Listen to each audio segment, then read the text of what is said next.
Just about to drive through Maidstone town centre outside Muggerton's.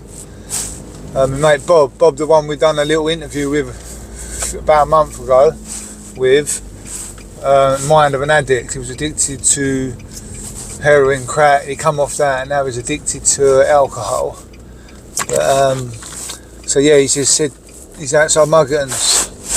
A few people may want to have a little chat quickly, see where they're at, see what their perspective is about drugs and whatever else that they may have a problem with. So we're just driving up here now, packed out here too.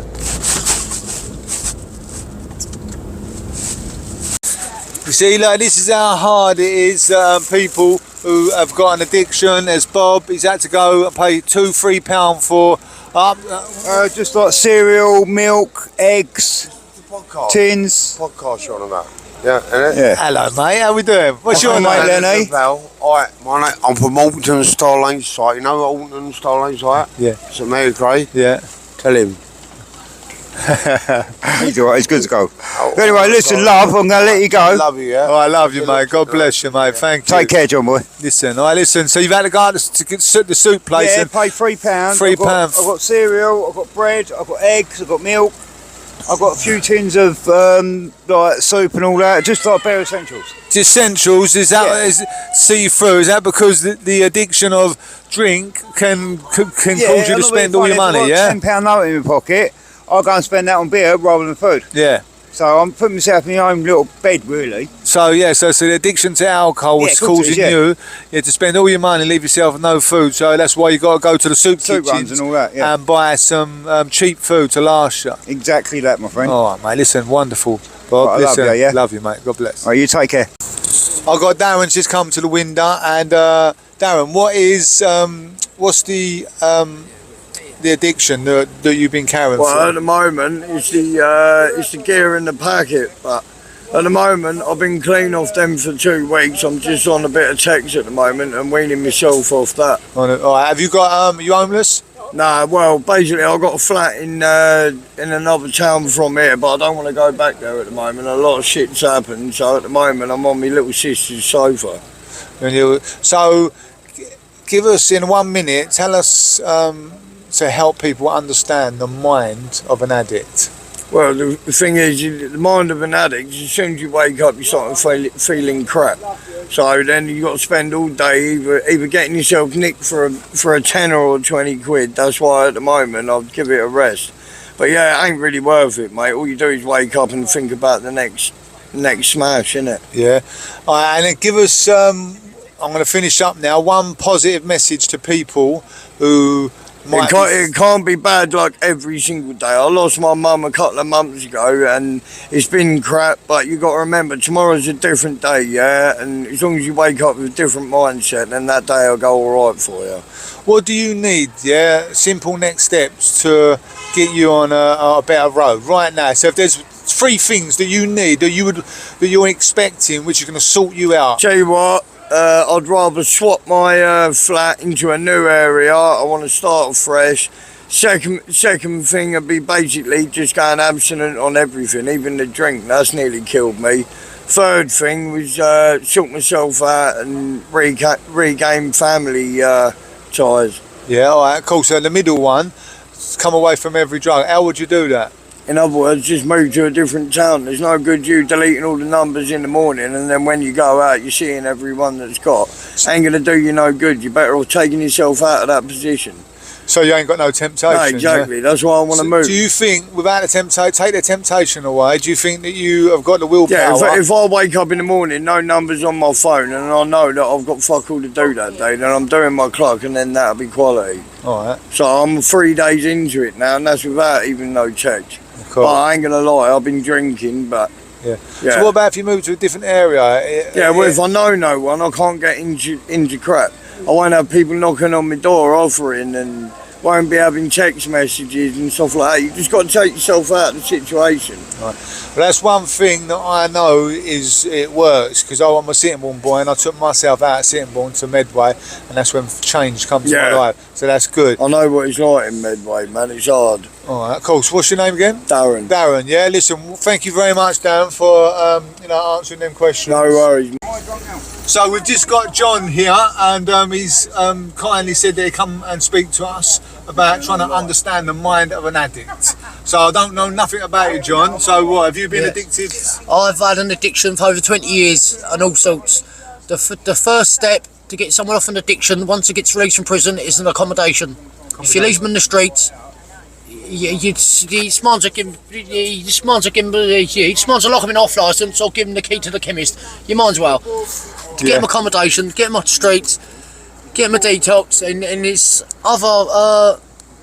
With me, I've got a lot of family issues. Like my brother got murdered, my mum and dad passed away, my daughter had cot death in the space of 3.5 years. I wasn't allowed to go neither through your. Sorry, John. And in prison you don't grieve. I got out. I wasn't grieved for 1, not 2, but 3, but 4. It ruined me. It's accommodation that.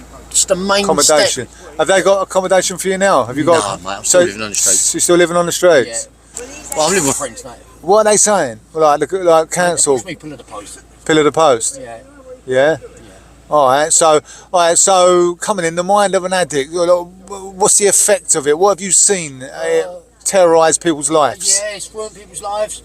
The police are more interested in the people that are selling it than helping the people that are selling it to stop the people that are selling it, if you know what I mean. Yeah. It's like, what goes out must come in, but you've got to be in the go out, you've got to be outgoing. It's like anything else, mate. Yeah. Accommodation is the first step to anyone's addiction if they got no family, if they're in that predicament. Yeah. It will lead them 99% in the direction to gain use again. It will cause them a relapse. You put them on the streets. Yeah. How many people have you seen die? Mate, they've died in my arms. You've died in your arms? Mate, I've saved a lot of people. But I've walked in on people and I've been 10 minutes late. And I feel bad, yeah? 10 minutes late, but they've OD'd. I've been too bad, yeah. They've been a few shotters there. They've been scared to get an ambulance in case the police comes. Don't want to get arrested. Yeah. It's nothing like that, bang, you go, yeah. Alright, cool. So what, are you like addicted now, or are you away from it? I'm or on Subutex prescription. You're on Subutex prescription? I'm still using bits and pieces of white and crack. Yeah. Sorry. So he's asleep. What's so explain, because people might not understand what Suboxone is. Subutex. What is it? Subutex, it's a synthetic opiate. It stops people from withdrawing. It's a bit like, it's the opposite from methadone. You got like methadone, Subutex. You got all these different opiate tablets. Yeah, and since I've been on it, I must admit I haven't used any heroin. But I've been using crack cocaine. I've been using cocaine. What's that for? Because you're homeless, for the comfort? The environment I've been left in. The environment. But I can't blame everyone else. Yeah. So what can you do then? Yeah, on like simple next steps. What can you do? I've got accommodation, I can't do nothing. You can't do nothing. No. Yeah. So right, when you get accommodation, what's your plan? What are you going to do to turn your life around? Well, first thing then is to get my medication sorted out for my mental health. Hopefully go and see me little boy, that'll put a bit of spirit back into my life and lead a normal life. Yeah. Right, and get the right people around you? Yeah. What's the right people look like? Right people is definitely not the sort of people I go about with, that's dead certain. Yeah. But it's good and bad in everyone, yeah? You're only as good as the company you're with. Yeah, of course. No, regardless where you're at, you're always going to find it. Yeah. No matter, if you go to Kent, London or Afghanistan, you're on a bump heroin. It's up to people to only use it. It's like anything else. Right. People say make a fresh start, new place and all that. Mate, it's wherever you go. Anyone walk down the road, get anyone to score for them. Yeah. Have you lost family and that? Like, as in family walked away because of the drug addiction? Yeah, I've had that as well. Yeah. Yeah. Oh, I've had that as well. I've had a lot. I've had it all thrown at me. Yeah. All thrown. It's no one else's fault apart from your own. I love that you're taking responsibility. Yeah. I love that. That's the first step, to change, taking responsibility. Yeah. So, what are the council saying? What's the people saying about your housing? Are they saying it's coming? Are they trying to line it up? Because that seems like that's the most important thing. There's been no change in that and all that, but 7 people got released from jail that day. They all got accommodations apart from me, and they're telling me I've made myself homeless. Hell. What? They said you made yourself homeless? Yeah. Yeah. Alright, cool. Alright, so one message to people, to the elite, right? To, I don't know, government, or if anyone like that is watching. Elite, I like that word. Yeah, the elite, yeah. What can people start to do positive on the streets which is going to benefit people? Number 1's accommodation. Number 2 is poor peers, poor negative peers. influence. Yeah. Number 3, if someone's got the family support around them, they've been brought up in a different environment. So I've been brought up on Star Lane site, on a travel site in Kent, Yeah. with a warm, caring, strong, powerful family. Yeah. I turned around from the full circle, the lot was gone. Yeah. And I had problems to begin with. I got Tourette syndrome. Yeah. And bits and pieces.